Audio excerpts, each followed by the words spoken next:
Hi guys and welcome. Today we're working on these beautiful Christmas ball ornaments. The pattern comes in two sizes. This is a large and this is the small. You can adorn them however you like. Let's go over the supplies that you'll need quickly. So the two different sizes that I wrote up was a 10 centimeter clear glass ornament or an 8 centimeter clear glass ornament. So a 10 centimeter is about 3.94 inches and the 8 is about 3.15 inches. The pattern is a little bit forgiving, so if you can't find the exact dimensions, you should be able to make it work. So the written instructions are made with Bernat Maker, which is a size 5 bulky yarn. It's a tube style yarn that's made of cotton and nylon. I really like the way they worked up with this. This is the color cream. I also used the color clay, which is kind of like a taupey gray color. And then the color lichen is this really pretty green color. So those three colors looked really pretty together. I tried several different alternative yarns. This one was a size 6 super bulky yarn, so it worked up a lot different. I used the size small and it fit on the size large Christmas ball. So this was an exclusive to Michael's by Loops and Threads. It's called Chenille Home Slim, and this is the color Fog. It's kind of like a gray green color. I think it comes across definitely light green, so it looks really pretty with the Christmas colors. The ribbon I used on this one was also from Michael's, Celebrate It by Michael's, and I really liked the pretty gold ribbon with the little gold flecks. So I tried Hue Plus Me, which is also a size 5 bulky yarn, but it definitely worked up a bit larger than the Bernat Maker. So I believe I skipped the last few rounds. I worked the pattern as is, but skipped the last few rounds. All of the written instructions and what I did with the alternative yarns will be linked in the blog post, which will be in the caption below. And then one last yarn I tried was this really pretty velvet green that has gold flecks in it. I just found this at Hobby Lobby. It's called Velvety Smooth Sparkle in the color Olive.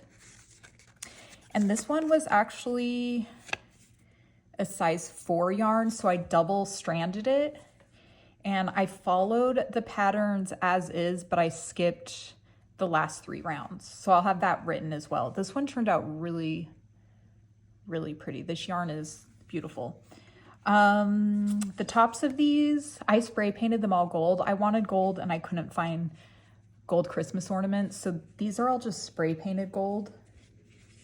And it was really easy. If you don't want to use ribbon, you can just use some twine to tie around the top of these and just adorn them however you like. I got these cute tags from a maker friend on Etsy. I'll link her in the blog post as well.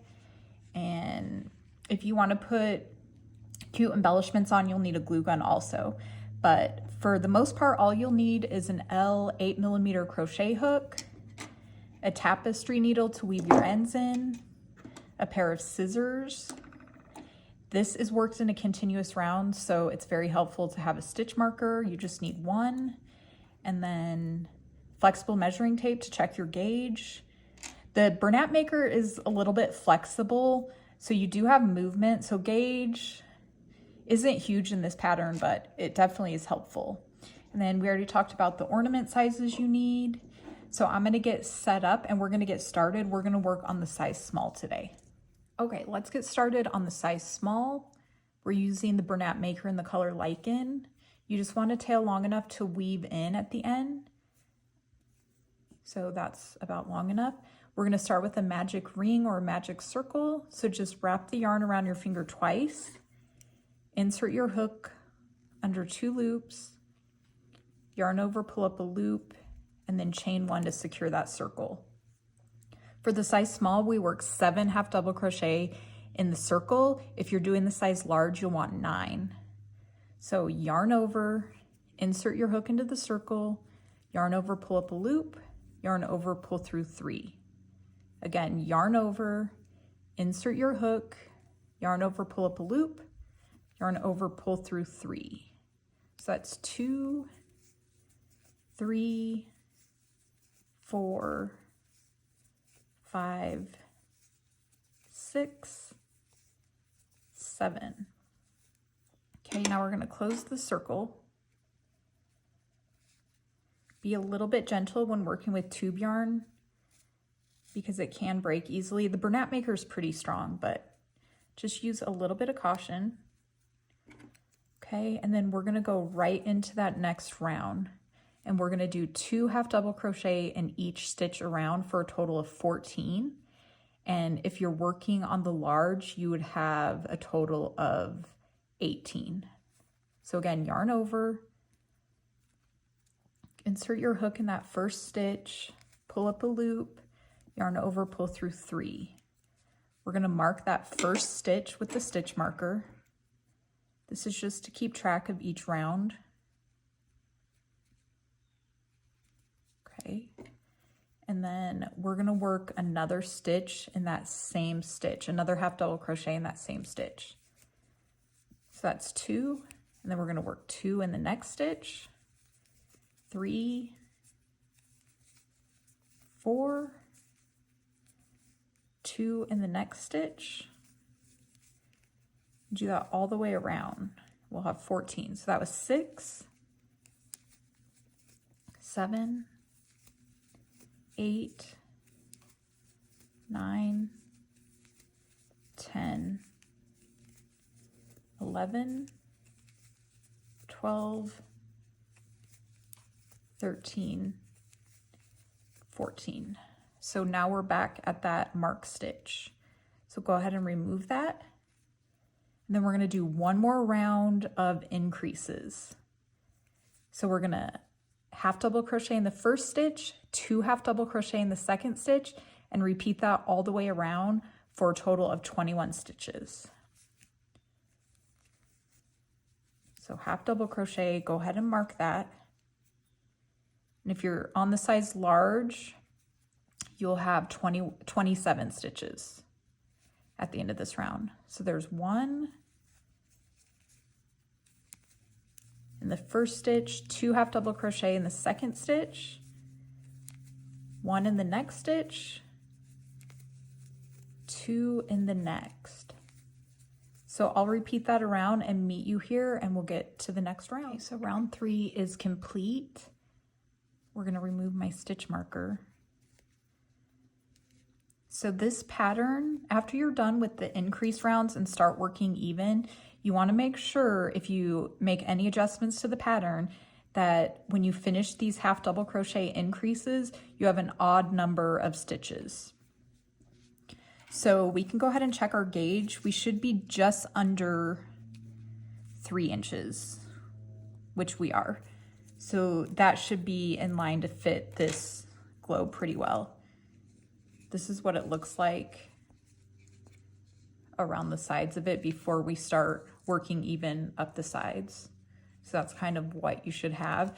Depending on how stretchy the yarn is, the more wiggle room you have. Some of these velvet and chenille yarns don't really have much stretch, so they'll be a little bit bigger, but that's good because you have more room to stretch them around that globe. Okay, the next round is just a round of single crochet. So insert your hook, yarn over, pull up a loop, and then pull through 2 loops on the hook. Insert your hook, yarn over, pull up a loop, yarn over, and pull through 2. Go ahead and mark that first stitch again, and then complete those single crochet all the way around. So for the size small, you'll have a total of 21, and for the size large, you'll have 27 single crochet. Okay, so we have 21 stitches of single crochet. I'm going to remove the stitch marker, and now the fun design begins. We are going to do what's called a spike stitch. The rest of the pattern, we alternate between a spike stitch and a regular single crochet. So this is a single crochet spike stitch. So what you do, so a normal single crochet, you'd work under both of these loops. Insert your hook, pull through the 2 loops. The spike stitch, we're working in the space right here, the space from the previous round.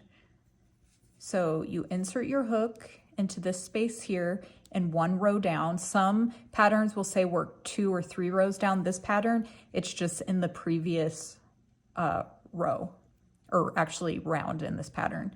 So insert your hook, yarn over, pull up a loop, and then when you pull the loop up, you want to elongate it a little bit so it's nice and even in height with the loop that's already on your hook. Yarn over, pull through 2. So it's basically the same as a single crochet, but you're just going into this space down here. Okay, so that was the first spike stitch, and the next stitch we do a traditional single crochet. So we just enter it in the 2 loops of the next stitch. So insert your hook, yarn over, pull up a loop, yarn over, pull through 2.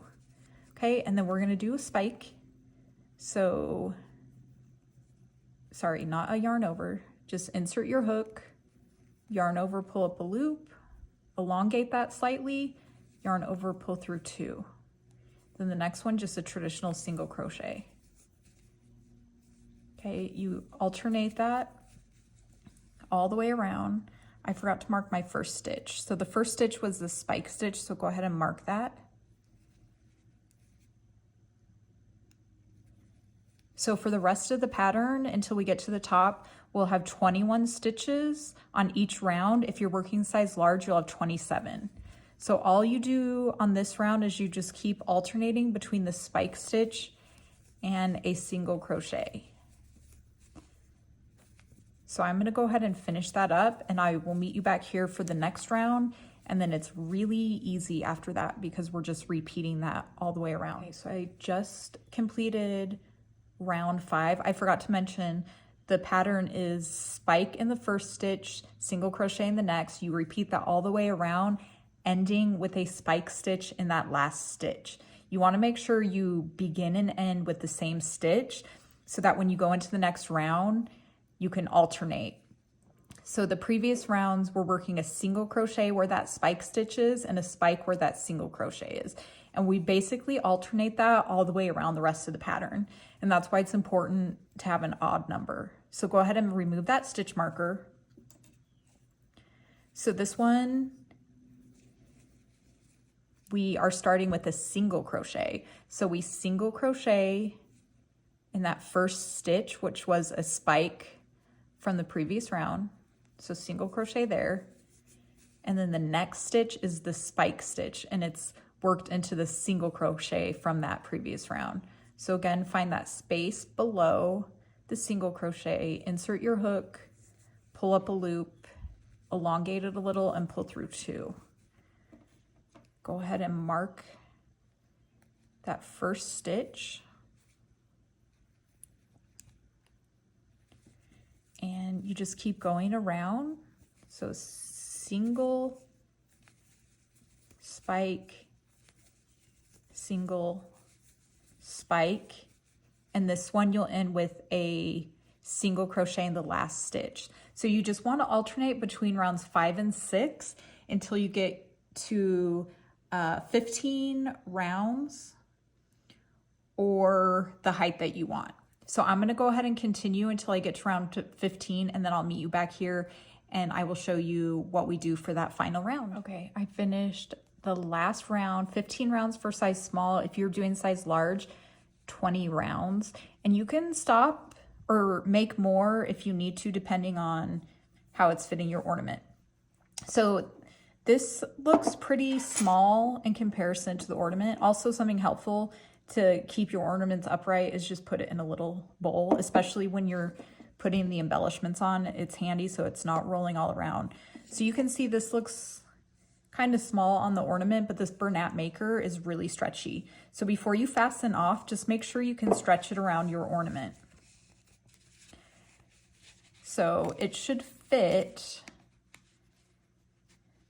just like that. See how there's barely any room? So when we cinch it closed, there's a little bit of room to close it. So it should fit almost the entire ornament up the side, just like that. Okay, so I'm going to take that off for a second, set it aside, fasten off, leave a long tail end, enough to cinch that top closed. So a good like 8-10 inches. Go ahead and pull your tail through.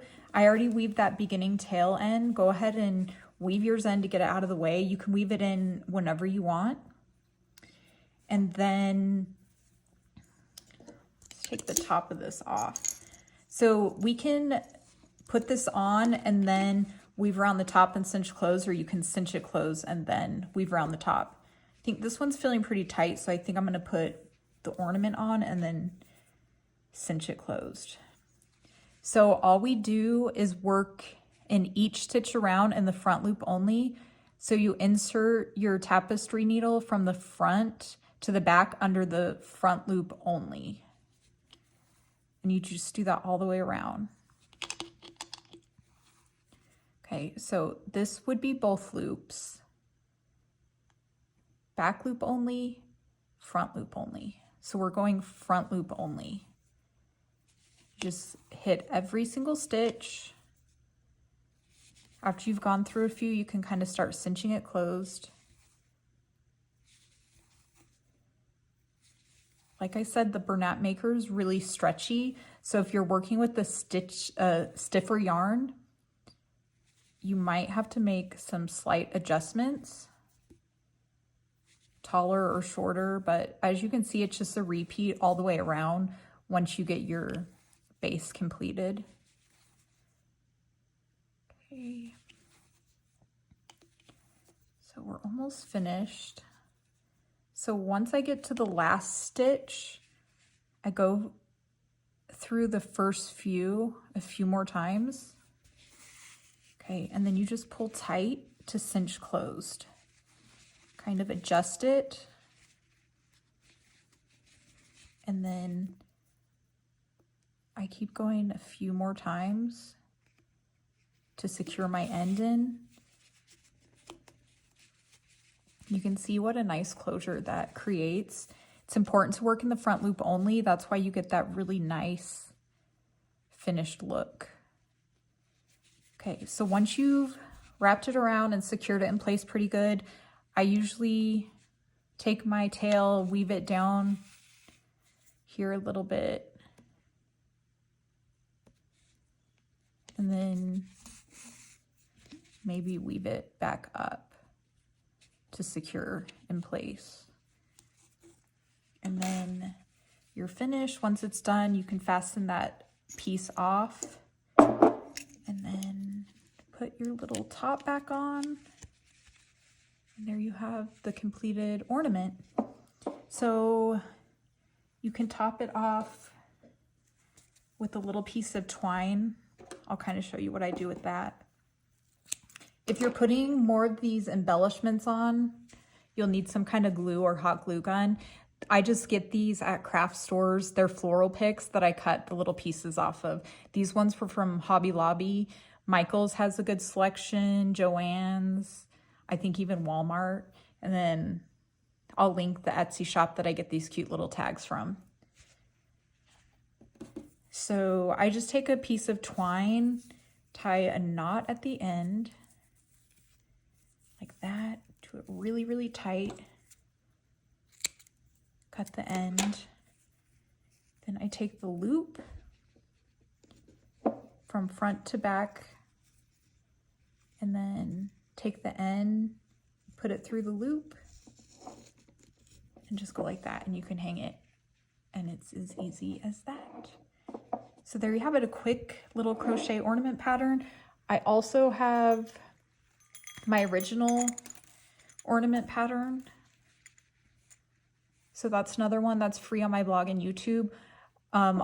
My blog will be linked below with all the written instructions, supplies to everything, how much yarn, what kind of yarn, all of that. So I hope you guys have a good day and have fun crocheting.